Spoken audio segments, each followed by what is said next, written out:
मैं हूं कलीमुल्ला। आज हम बात करेंगे अगर इन्फेक्शन महसूस हो तो कोरोना वायरस का इलाज कैसे किया जा सकता है। हमारे साथ हैं अली अकबर साहब। अस्सलाम वालेकुम सर, क्या हाल है? वालेकुम अस्सलाम कलीमुल्ला। मैं ठीक हूँ, आपका क्या हाल है? अल्हम्दुलिल्लाह सर, मैं ठीक हूँ। सर आप हमें बताएं, अगर किसी को कोरोना वायरस का इन्फेक्शन हो तो इसकी अलामात क्या है वो, और वो इसका इलाज किस तरह कर सकता है? जी कलीमुल्ला, आजकल ये टॉपिक बहुत अहम है जी सर, लोगों बिल्कुल। के लिए, हमारे लिए और हमारी फैमिलीज़ के लिए। तो सबसे पहले अभी तक जो रिसर्च हो चुकी है चाइना में, और उसके अलावा जो रशिया में रिसर्च हो रही है, और इसके साथ साथ पूरी दुनिया में, हत्ता कि ईरान में बहुत से केसेस आए ऐसा ही और है वहाँ सर। पर जो रिसर्च हुई इस रिसर्च के नतीजे में जो इलाज अभी तक बताया गया है, जो ट्रीटमेंट बताया गया है, और कौन कौन सी चीज़ें जो बंदे को इस बीमारी से लड़ने के लिए फ़ायदेमंद हैं, जी सर। और अगर किसी को इन्फेक्शन है तो वो इस इन्फेक्शन से किस तरह से जान छुड़ा सकता है और अल्लाह ताला उसको सेहत और तंदुरुस्ती दे, क्या करना चाहिए। इसके तकरीबन 8 मुख्तलिफ तरीके अभी तक जो है वो फाइनलाइज हो चुके हैं, जो हम आपके साथ शेयर करना चाहते हैं। 8 different ways to fight with the corona virus, जिसमें चाइना में सबसे ज़्यादा इफेक्टिव जो बताया, उसमें दो तरीके चाइना ने बताए जो सबसे ज़्यादा इफेक्टिव है। एक तो ये है कि भाप लेना। आप क्या करते हैं कि आप पानी गर्म करते हैं, और पानी गर्म जब फुल हो जाता है और उसमें से भाप उठना शुरू हो जाती है, तो आप उसे रखें, किसी भी बर्तन में लें, और अपने ऊपर टॉवल जो है, वो बड़ा सा टॉवल जो होता है, बाथ टॉवल, वो लेकर उसमें मुंह के जरिए, यानी कि सांस आपने नाक के जरिए नहीं लेना, मुंह के जरिए बड़े बड़े सांस लें कि वो जो भाप है आपके फेफड़ों में जाए, और फिर इसी तरह से एक्सहेल हो। इसको कहते हैं इनहेलेशन ऑफ स्टीम, या स्टीम इनहेलेशन कह लें। तो इसका मतलब क्या होता है कि आप भाप को इनहेल कर रहे हैं और साथ ही साथ एक्सहेल कर रहे हैं, तो आप लंबे लंबे सांस लेते हैं उस भाप के ऊपर। तो ये एक तरीका है इससे आपका जो फेफड़ों का होता है पूरा निज़ाम, और सांस की नाली और वो जो सारी साफ हो जाती है, और कोरोना वायरस का अगर इन्फेक्शन हो भी तो वो इनफेक्टिव हो जाता है। जी और ये सर। बहुत अच्छा तरीका है। इसके साथ साथ दूसरा तरीका जो उन्होंने बताया, वो बताया गया कि सूप। आप लोग क्या करें कि आप बीफ है, वेजिटेबल है, मशरूम है, इसका सूप बनाते हुए उसमें बहुत ज़्यादा मिकदार में आप उसमें लहसुन डालते हैं। ठीक है, जिसे हम हमारे उधर बोलते हैं, जैसे आप बोलें गार्लिक है, जी सर। लहसुन है, और इसके साथ साथ गिंगर का इस्तेमाल आप करते हैं, यानी अदरक, इसका इस्तेमाल करते हैं। तो ये दो तीन चीज़ें आप स्पेशली ज़्यादा क्वांटिटी में यूज़ करते हैं उस सूप के अंदर, और फिर उस सूप को आप इस्तेमाल करें दिन में 3 दफ़ा। जी ठीक सर। है, ये दो तरीके जो बहुत ज़्यादा इफेक्टिव बताए गए, ठीक है, जो चाइना ने बताया। और उसके बाद रशिया की रिसर्च की बात आती है, तो रशिया ने इसी तरह से एक तरीका जो बताया, अभी उसके साइंटिस्ट जो उन्होंने शेयर किया, कि अदरक का बहुत ज़्यादा इस्तेमाल, आप कच्चा अदरक खाएं या आप सूप में डालकर अदरक का इस्तेमाल करें। अदरक इस बीमारी में जो बहुत ज़्यादा मुफीद है, अगर किसी भी बंदे को इन्फेक्शन है तो वो गिंगर का इस्तेमाल करता है। जी सर। तो आप इस बात को ज़हन में रखें कि यहाँ आज़रबाईजान में और रशिया में जो अदरक 4-5 मनात का किलो था, अब वो चला गया है 45 मनात का किलो। यानी हो सकता है 8 मनात का किलो हो, लेकिन अब वो चला गया है 45 मनात तक। ठीक है, बहुत ज़्यादा यहाँ के लोग जो उसे रशिया में और आज़रबाईजान में बहुत ज़्यादा क्वांटिटी में उसको इस्तेमाल कर रहे हैं, और उसका फ़ायदा भी डेफिनेटली, ये तो आप सबको पता है, हम घरों में डेली इस्तेमाल करते हैं, और उसका हमारे ये एक तो टेस्ट के साथ साथ उसका फ़ायदा भी है। उसके साथ जब हम आ जाते हैं, तो अब टोटल जो है, इसके साथ मैं आगे बात करूंगा। ईरान ईरान में जो इन्फेक्शन हुआ और उसके बाद डॉक्टर ने जब उसका ट्रीटमेंट किया, तो उन्होंने क्या बताया, उन्होंने जो बताया कि मसलन सबसे ज़्यादा इफेक्टिव दो तीन चीज़ें हुई। एक तो नमक जो है वो गर्म पानी के अंदर डालकर उसे गर्म पानी के गरारे किए गए। जी सर। ठीक है, और उसके साथ साथ स्टीम का इस्तेमाल, यानी स्टीम ली गई। पूरा यहाँ पर ये निज़ाम है, और साथ ही साथ सूप का इस्तेमाल, और इसके साथ हनी जो है, शहद, उसका चाय के अंदर या दूध के अंदर, नीम गर्म दूध के अंदर इस्तेमाल जो है, वो बहुत ज़्यादा इफेक्टिव बताया गया। ठीक हो गया सर। अब टोटल 8 तरीकों को मैंने आपके साथ शेयर किया चाइना के तरीके, और उसके साथ साथ रशिया और ईरान के। अब टोटल जो 8 तरीके हैं वो आपके साथ समराइज करना चाहते हैं। उसमें सबसे पहले आप ले लें नमक वाले पानी के गरारे करना। फर्स्ट इसको ब्राइन सोल्यूशन कहते हैं। आप सबसे पहले जो है नमक वाले एक मेथड जो हो गया, आपने अगर आपको इन्फेक्शन महसूस होता है तो इस बात को जहन में रखें, 3 दिन तक गले के अंदर जो है ये वायरस रहता है और फिर उसके बाद ये फेफड़ों में जाता है और इन्फेक्शन आगे बढ़ता है। तो अगर आपको खांसी आ रही है, ज़ुकाम है, और ज़ुकाम इस तरह से है कि ज़ुकाम के साथ साथ बुखार भी है और गले में दर्द हो रही है, खांसी वैसे भी आ सकती है, और इन्फेक्शन जो है वो, इन्फेक्शन की अलामत में ये है कि गले में दर्द महसूस होगा, ज़ुकाम होगा, नाक से पानी बहेगा और साथ साथ बुखार होगा। तो अगर आपको इन्फेक्शन है और महसूस हो रहा है आपको कि मुझे इन्फेक्शन हो गया है, तो आप क्या करें, नमक वाले पानी के गरारे और उसके साथ साथ दूसरा जो है स्टीम, आप गर्म पानी जो है उसको पानी को बॉयल करें और वो भाप जो है मुंह के ज़रिए आप इसको स्टीम इनहेल करें और एक्सहेल करें, यानी स्टीम लें भाप लें। तीसरा जो है इसमें सबसे ज़्यादा आ जाता है यूज़ ऑफ गार्लिक आ जाता है, लहसुन का इस्तेमाल। लहसुन का इस्तेमाल आप कैसे कर सकते हैं, वैसे कच्चा अगर खाएं तो वो बहुत ज़्यादा फ़ायदेमंद है, लेकिन मुझे पता है कच्चा नहीं खाया जाएगा, तो उसके लिए आप ये करें कि सूप जो है, बीफ सूप, उसके अंदर पूरा लहसुन का जो एक बड़ा सा हिस्सा होता है उसको आप डालकर उसको बॉयल करें। बॉयल करने के बाद आप उसको अच्छी तरह से सूप को पकाने के बाद उस सूप का दिन में 2 दफ़ा या 3 दफ़ा इस्तेमाल करें। चौथा तरीका जो है यूज़ ऑफ गिंगर, ये कच्चा भी आप खा सकते हैं और उसके साथ साथ सूप के अंदर भी आप कर सकते हैं।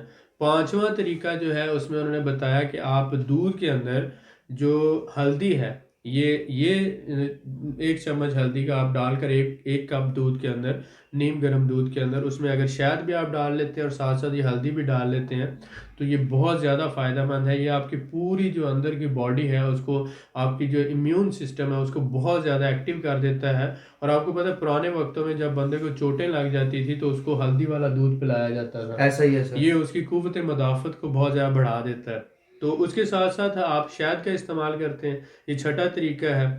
और सातवां तरीका ये है कि आप सूप जो है, सूप आप बीफ सूप बना सकते हैं, वेजिटेबल सूप बना सकते हैं, मशरूम सूप बना सकते हैं, लेकिन इस सूप में आपने एक तो लहसुन का इस्तेमाल करना है ज़्यादा मकदार में जिसे हम बोलते हैं, और साथ ही साथ आपने जो है गिंगर का इस्तेमाल करना है, गार्लिक और गिंगर इन दोनों का इस्तेमाल करना है, और साथ आपने इसमें लीमू का इस्तेमाल करना है। विटामिन सी जो है ये बहुत ज़्यादा इफेक्टिव है, लीमू या संतरा जो है इसको खाना और लीमू का इस्तेमाल करना बहुत ज़्यादा फ़ायदेमंद है।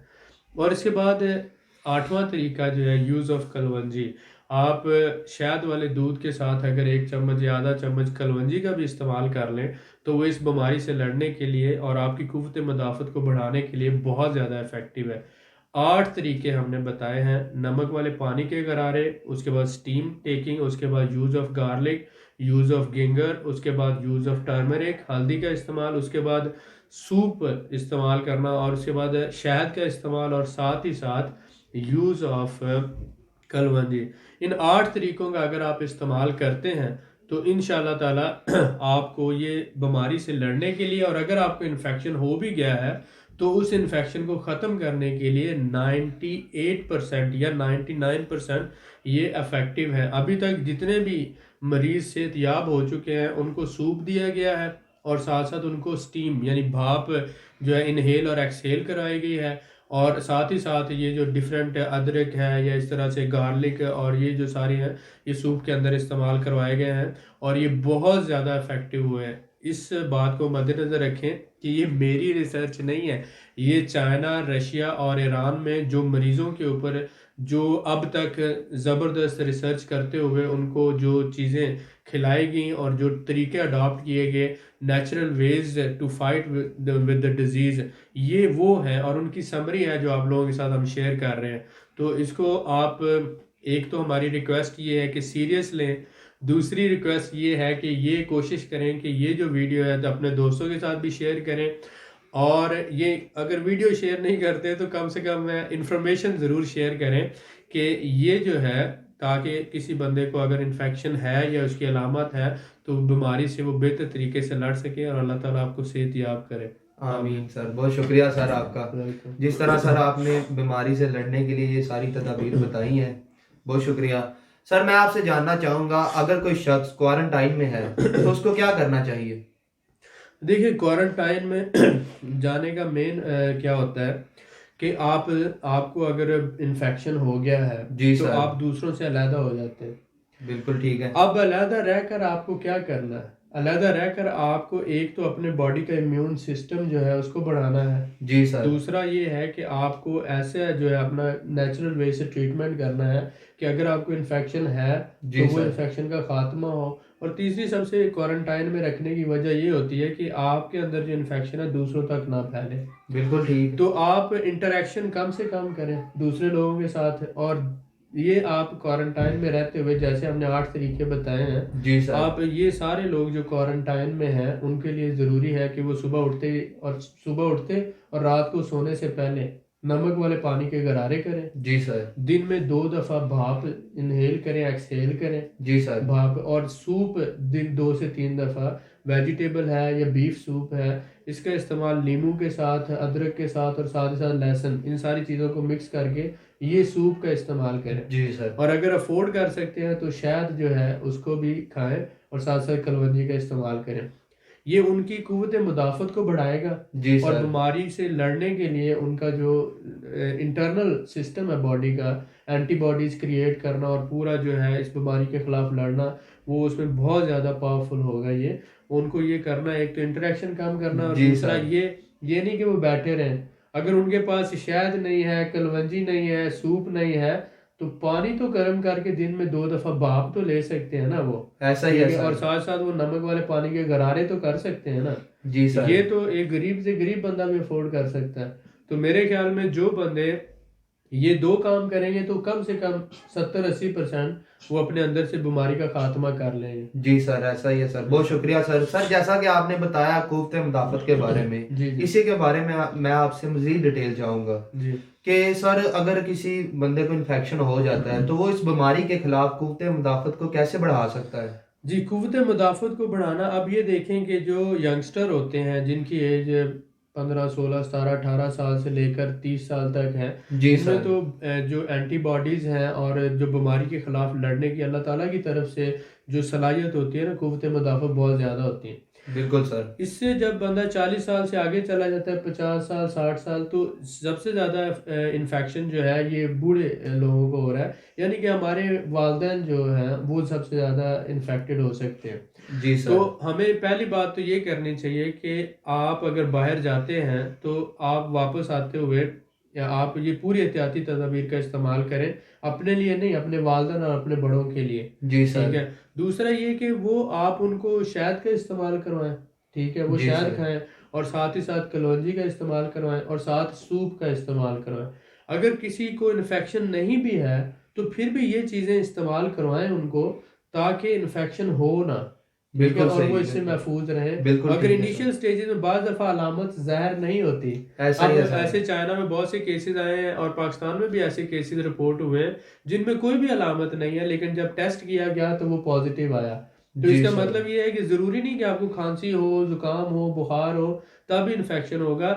ये अलामत के बगैर भी इन्फेक्शन हो सकता है। तो इसलिए इस बात को मद्देनज़र रखते हुए आप जो है भाप लेना या शहद का इस्तेमाल करना, कलवंजी का इस्तेमाल करना या सूप का इस्तेमाल करना, लेमू के साथ है, अदरक है, लहसुन है, इसको इस्तेमाल करना, जी ये सर। आपकी पूरी बॉडी जो है, या हल्दी का इस्तेमाल है दूध के अंदर, ये सारी चीज़ें आपकी इम्यून सिस्टम को स्ट्रांग करते हैं और कुव्वत मुदाफ़त को बढ़ाते हैं। बिल्कुल तो ठीक है मेरे सर। ख्याल में जिन लोगों को खदशा है उनको ये ज़रूर करना चाहिए। और ये वैसे भी नेचुरल वे है, आप अपनी सिर्फ खाने की रूटीन को थोड़ा सा इम्प्रूव कर रहे हैं और मेरे ख्याल में ये कोई इतना कॉस्टली भी नहीं है। जी सर, बहुत जी शुक्रिया। सर मैं आपसे जानना चाहूँगा कि अगर किसी शख्स को इन्फेक्शन है जी या फिर उसको इन्फेक्शन नहीं है, फिर जी। भी उसको एहतियाती तदाबीर अख्तियार करनी चाहिए या नहीं करनी चाहिए?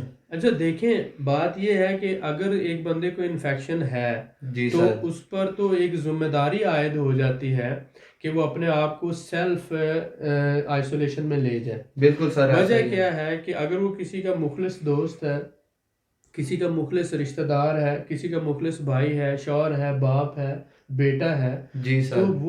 वो मुखलसी उससे तकाजा करती है, वो प्यार उससे तकाजा करता है कि वो बीमारी उनको मुंतकिल ना करे। जी सर। ये पहली बात। बिल्कुल तो ठीक उस है। बंदे को खुद ही सेल्फ आइसोलेशन में चला जाना चाहिए और एहतियात करनी चाहिए, मास्क का इस्तेमाल करना चाहिए ताकि उसके मुंह से निकले हुए ज़रात दूसरों तक ना पहुंचे, अकेला रहे। और अकेला रहते हुए ये जो 8 तरीके हमने बताए हैं, जी इन सर, तरीकों को इख्तियार करते हुए बीमारी का खात्मा करें। बिल्कुल ठीक है सर। एक तो ये, और अगर किसी बंदे को इन्फेक्शन नहीं है तो उसको एहतियात इसलिए ज़रूरी है कि अगर किसी बंदे को इन्फेक्शन है, अगर वो उसके साथ इंटरेक्शन में आएगा तो अल्लाह ना करे वो बीमारी उससे ले लेगा, और ऐसा ही है बीमारी सर। उससे लेता है तो वो अपनी फैमिली और मेंबर्स को ट्रांसफ़र करेगा। जी तो सर। एहतियात इसमें इसके फैलाव को रोकने में सबसे अहम है। एहतियात में सबसे पहले क्या है कि आप मास्क का इस्तेमाल करें। जी सर। दूसरा कि आप 1 मीटर से ज़्यादा का फासला रखें। तीसरा कि आप बार बार हाथ धोते हैं। जी चौथा सर। कि इसी तरह से आप जो है उसके जो सेल्फ आइसोलेशन है या डिस्टेंस मेंटेन है, कम से कम लोगों के साथ मिलना है। तो ये सारी एहतियाती तदाबीर हैं, इनका इख्तियार करना बहुत ज़्यादा ज़रूरी है। ऐसा ही है सर, बिल्कुल एहतियात बहुत ज़रूरी है सर, बहुत शुक्रिया। जी। सर मैं आपसे जानना चाहूँगा कि जैसा कि आप जानते हैं कि हर बंदे को तो अलामात ज़ाहिर नहीं हो रही हैं, जैसा कि जी आपने पीछे बिल्कुल। बताया चाइना में ऐसे कुछ केसेस थे। पाकिस्तान में भी ऐसे कुछ केसेस आए हैं कि उनको अलामत नहीं है लेकिन उनको पॉजिटिव इन्फेक्शन टेस्ट है, आया है। टेस्ट जी। पॉजिटिव आया है। तो इसी हवाले से सर मैं आपसे जानना चाहता हूँ कि क्या फिर भी अगर अलामात नहीं है, इन्फेक्शन नहीं है, किसी बंदे को अलामात ज़ाहिर नहीं हो रही हैं, फिर भी उसको एहतियात करना चाहिए? जी, इसमें एहतियात बुनियादी वजह क्या है कि ये 3 से 4 दिन तो ये इन्फेक्शन गले में रहता है। ऐसा ही है उसके सर। बाद फिर ये 14 दिन बाद, बाद लोगों में 7 दिन में, बाद लोगों में 10 दिन में, बाद लोगों में 14 दिन में अलामत ज़ाहिर करता है। जी और सर। उसके बाद फिर अलामत ज़ाहिर करने के बाद नेक्स्ट 14 डेज यानी 1 महीने का पीरियड ये आ जाता है। अब इसमें एहतियात का मकसद ये है कि अगर आपको किसी बंदे से ये इन्फेक्शन हो गया है तो आपको पता ही नहीं चलेगा। बिल्कुल सर, ऐसा ही है, नहीं तो पता चलता। इसलिए ज़रूरी है कि एक तो हैंडशेक कम से कम करें। जी सर। दूसरा ये कि फासला मेंटेन रखें। तीसरा मास्क का इस्तेमाल करें, हो सकता है तो ग्लव्स का भी इस्तेमाल कर लें। ठीक ठीक हो है, गया। तो ये सारी चीज़ें ज़रूरी हैं कि एक तो आप अपनों को महफूज कर रहे हैं और दूसरा आप अपने आप को महफूज कर रहे हैं। बिल्कुल सर, ठीक ऐसा ही है। है इसके लिए बहुत ज़्यादा ज़रूरी है। जी सर, जी। बहुत शुक्रिया सर आपका। मजीद मालूमात के लिए हमारे चैनल को सब्सक्राइब करें, वीडियो को लाइक करें और शेयर करें। बेल आइकन को जरूर प्रेस करें ताकि हमारी अगली वीडियो आपको मिल सके। अल्लाह हाफिज।